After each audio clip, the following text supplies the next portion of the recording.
Evet arkadaşlar merhaba. Bugün GSM iletişimde LG G5 ekran değişimi yapacağız.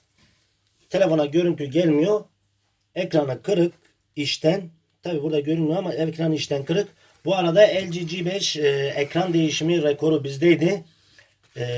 Birkaç gün sonra bu LG G5 ekran rekor denemesi yapacağız. O videoda da size göstereceğiz arkadaşlar. Şu anda LG G5 ekran değişimi yapıyoruz.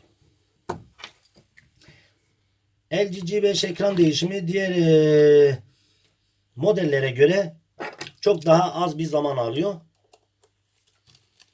Bu arada bazen soruyorlar işte en çok uğraştıran telefon hangisi, en az uğraştıran telefon ekran değişimi olarak en az sizi uğraştıran hangisi diye.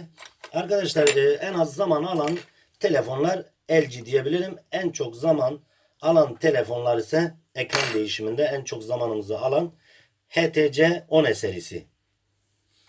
HTC One, HTC One 7, One 8 bunlardan çok aşırı zamanımızı alıyor. Çünkü baya bir entegre kablolar, flexlerimiz ekstra çok karışık videolarımız var, izleyebilirsiniz zaten. Ama en basitlerinden de LG diyebiliriz ya. Yani en zoru HTC, en basiti LG.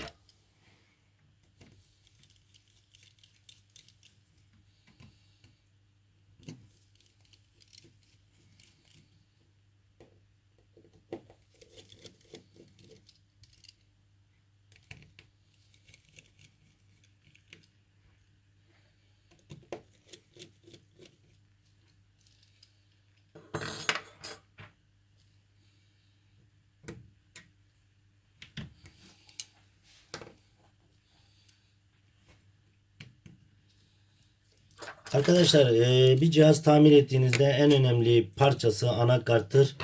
Anakarta dikkat edelim, hassas bir şekilde çıkarmaya çalışın. Çünkü anakart cihazın kendisidir.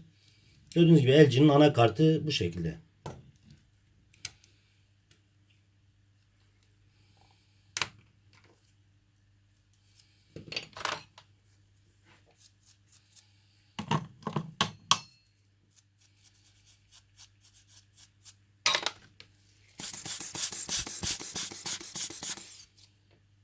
Şu kulaklık yerini falan da temizleyelim bir havayla.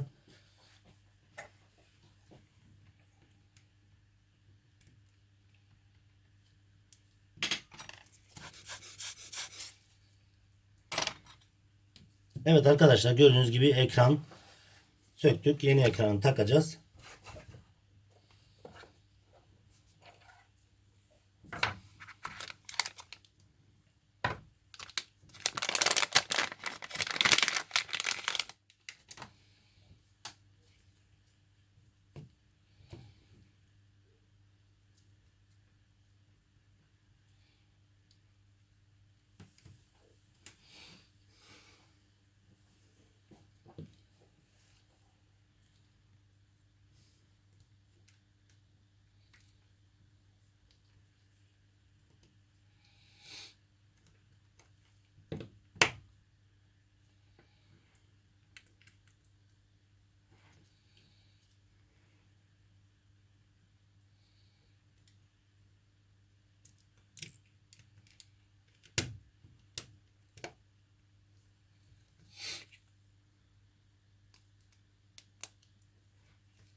Arkadaşlar anakarta taktığımız vidalar diğer vidalara göre biraz daha kısa. Bu konuda bilginiz olsun. Dışarıdan söktüğümüz şöyle gördüğünüz gibi uzun vidayı anakarta takarsanız hem anakarta zarar verirsiniz hem de ekranı kırarsınız. Ona göre bu iki tane uzun vida altın vidasıdır. Alt tarafa taktığımız vidadır. Anakarta taktığımız vidalar onlara göre biraz kısa oluyor. Ona dikkat edelim.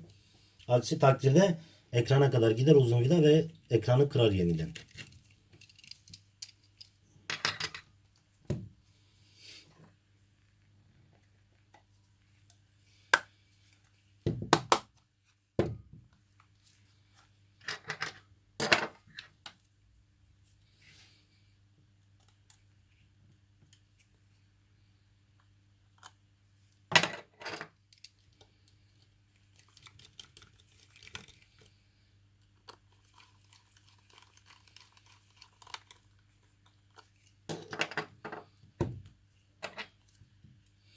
Yani bu LG G5 ekran değişiminde eli biraz yatkın olan kişi kendi de değiştirebilir.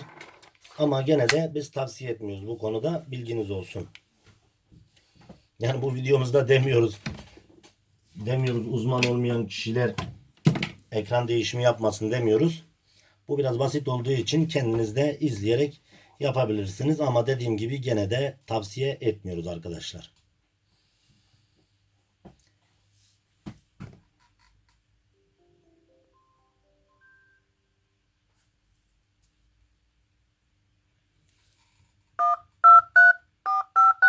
Evet arkadaşlar, LG G5 ekran değişimi yaptık. Gördüğünüz gibi ekran değişimi başarıyla gerçekleşmiştir. İzlediğiniz için teşekkür ederim.